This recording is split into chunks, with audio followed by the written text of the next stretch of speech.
Hey, how's it going out there, everybody? Cool Colas here, bringing you the Hustler's perspective. Hope everybody is having a good night. I hope everybody is enjoying their night. I know I made a video a little bit earlier today talking about this book review that I did for Rich Dad Poor Dad and going into detail about some of my takeaways and the things that I kind of gotten out of it. And right now, I kind of wanted to bring to you something that was a little bit more, in my opinion, a personal opinion. And it's about a subject matter that's been talked about so much, but I think it's one that we all, like, no matter what age you are, no matter what race you are, no matter what nationality you are, it's something that we all are kind of facing to some extent because it's a topic that's frequently talked about amongst everybody.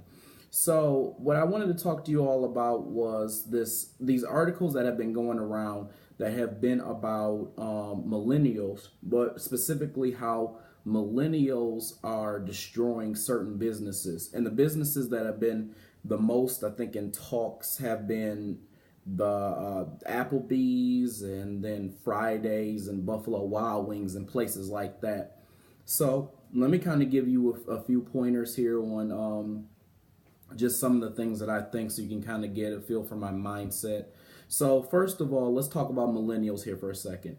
I am considered a millennial, which is Generation Y for those of you all who don't know. I may have said this in my first video. If you didn't catch my first video, that's okay.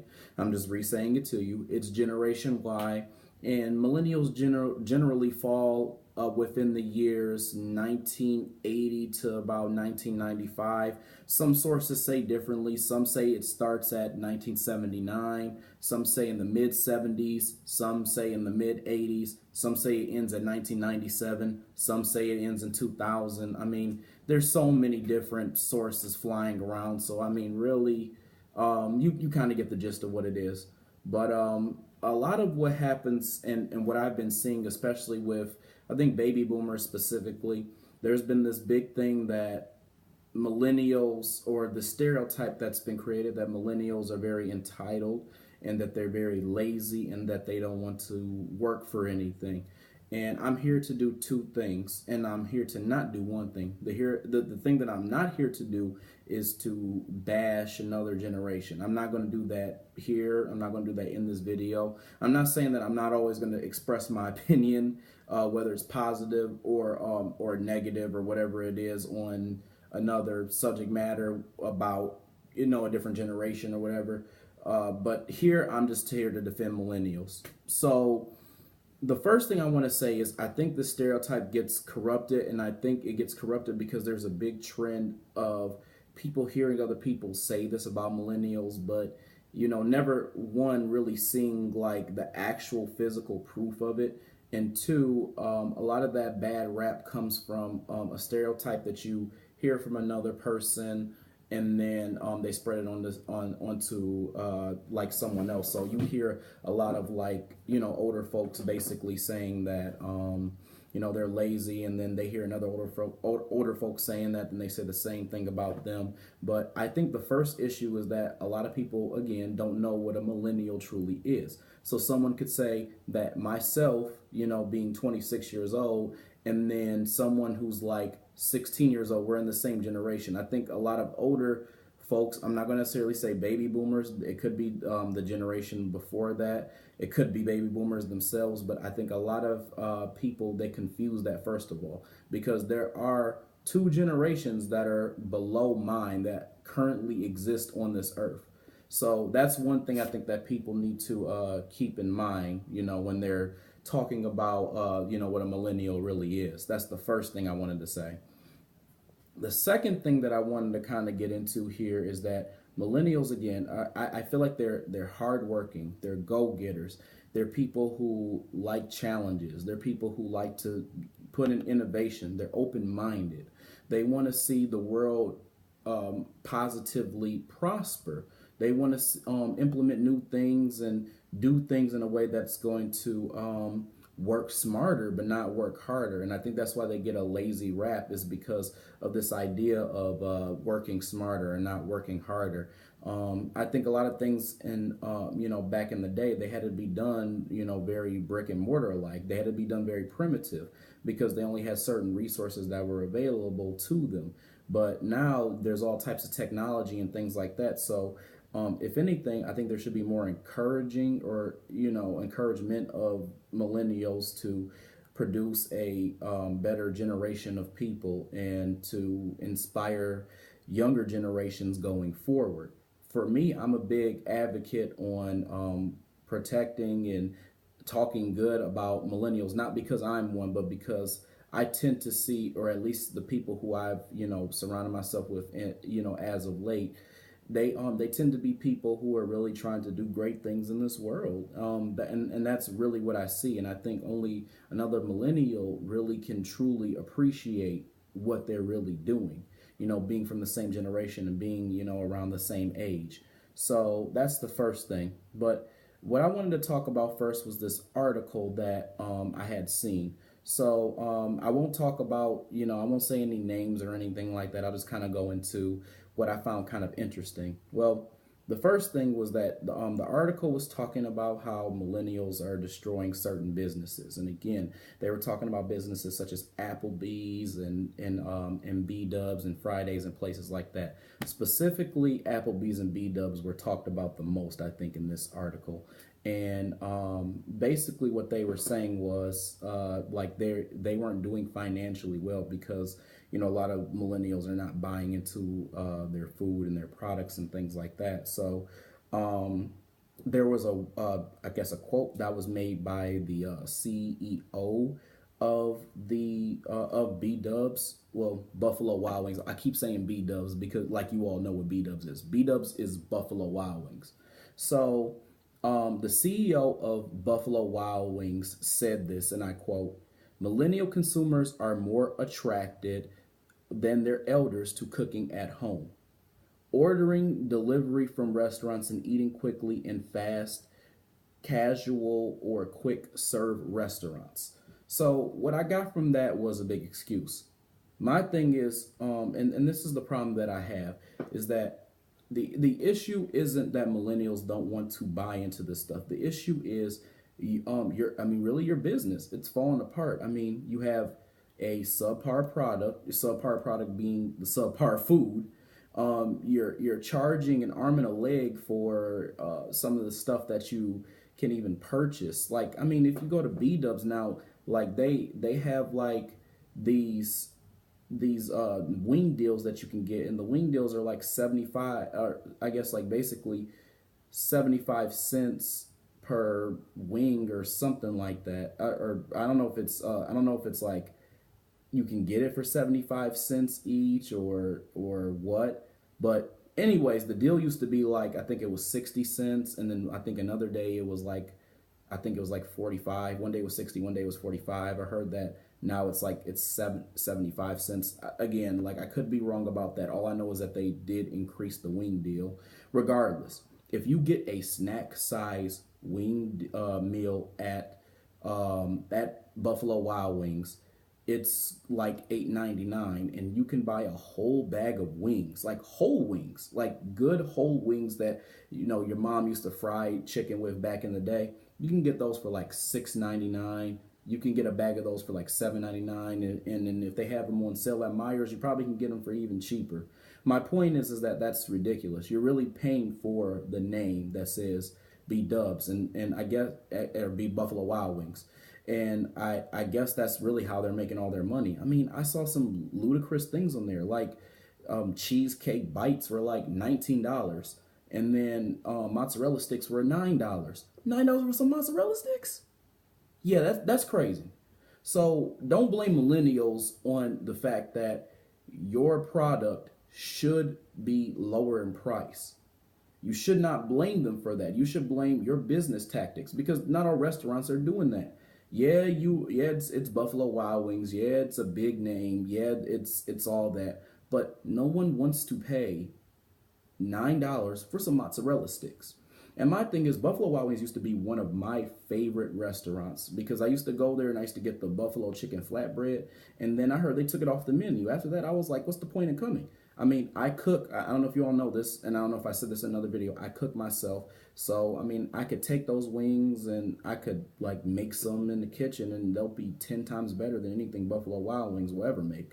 And what they simply do is they take the chicken, they fry it up or whatever they do. I think they put shortening. I think they fry it with shortening or whatever, and then they just throw sauce on it, and then they say like, here, it's in a B-dubs container, and that's what you pay for, including tax, of course. You got to tax your product.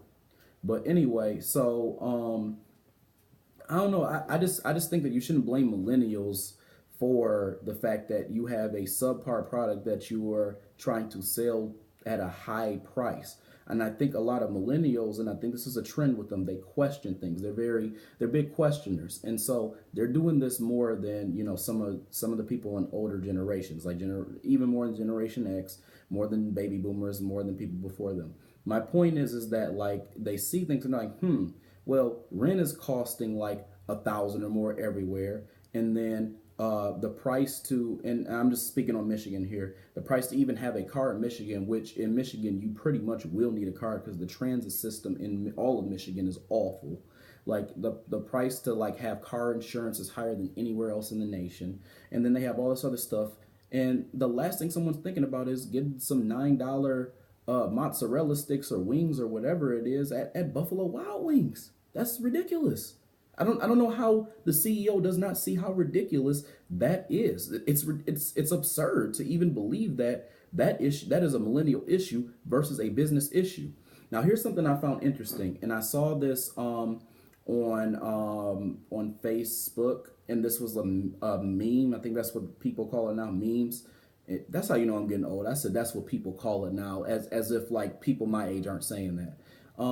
So I saw this meme on Facebook, and it kind of spoke out to me, and I want to read it to you guys. So because it nails pretty much every point that I'm trying to make here. So here's what it says. I think what I hate about millennials are I think what I hate most about the millennials are killing kind of business. This is kind of weird. It kind of reads weirdly. Outside of the obvious reason that people don't have money for that, and then they say shit, is that they never touch on the fact that usually those businesses just suck in the first place. Fridays and Applebee's aren't good. Diamonds are stupid. Gambling is stupid. Vegas sucks. Buying a house can be a nightmare. Cereal is just sugar. Retail shopping sucks. Most movies are pandering trash.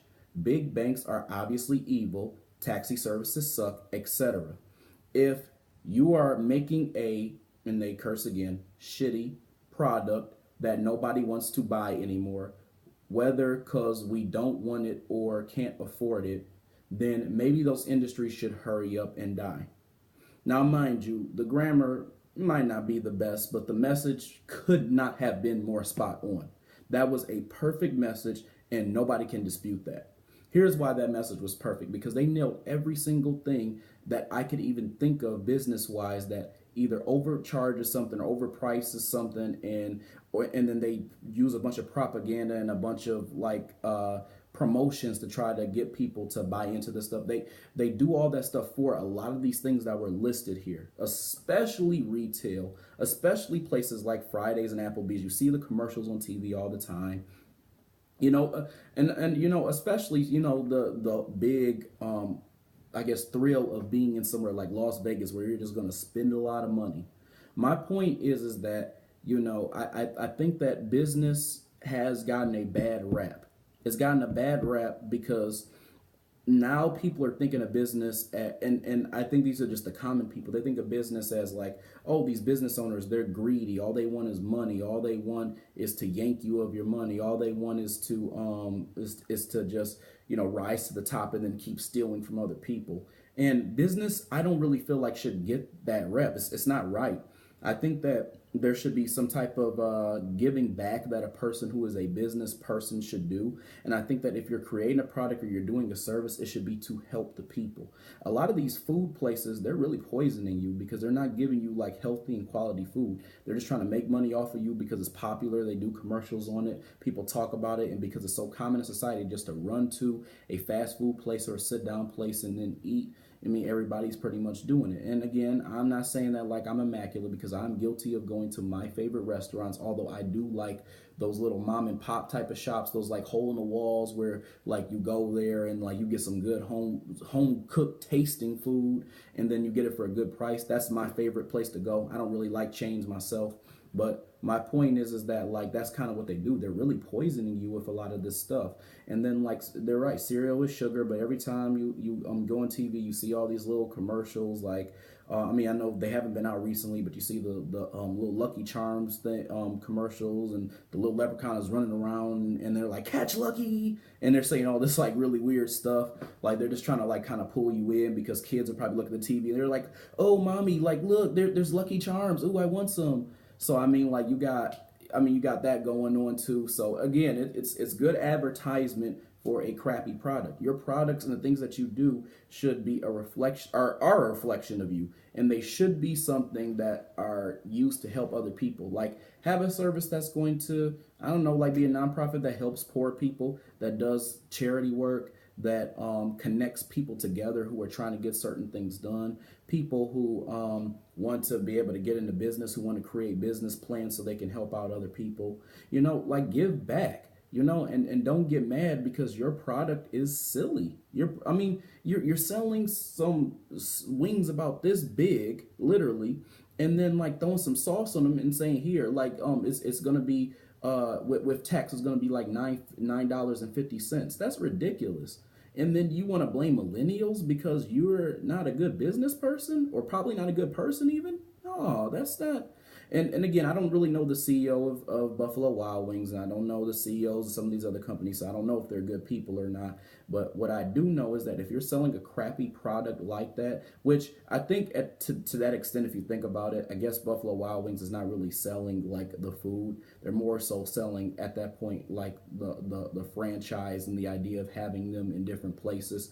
The point is that they're not concerned about the product. They're not concerned about what's being sold to the people. They're concerned about just selling the franchise of what's being sold, that has the product that's being sold to the people.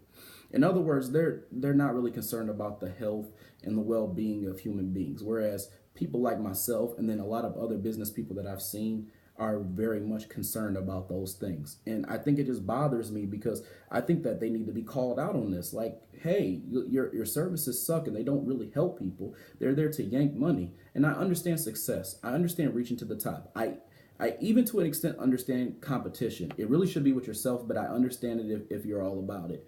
My point is this.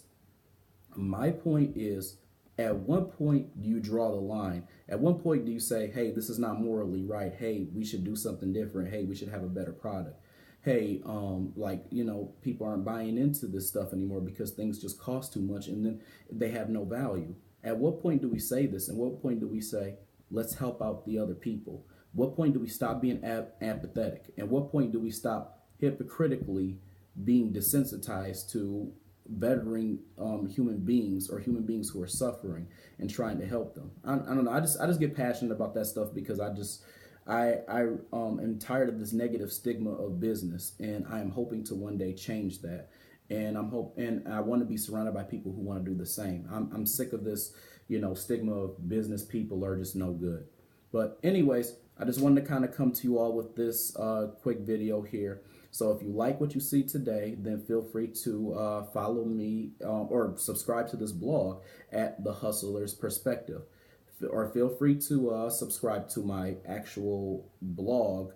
I think I said the last one was a blog, but really it's a YouTube channel. Feel free to subscribe to my blog, which is the hustlersjackpot.com. And of course, the is not in it. It's just hustlersjackpot.com. If you are looking to follow me on Instagram at my business page, follow me at The Hustler's Jackpot. That has a the in it. And then if you are looking to follow my personal Instagram page, follow me at Cool Colas. Then, of course, I have 2 pages now on Facebook. One of them is The Hustler's Perspective. The other one is called The Hustler's Jackpot. And for The Hustler's Perspective, you can type in The Hustler's Perspective YouTube channel, and you can follow me there as well too. That way you get all the latest and greatest details on what's going on in the hustling world. Anyways, I hope you guys have a good night. I am going to head to bed in a couple minutes because I do have to get up early. I hope you guys have a great night, and just keep hustling. See you later.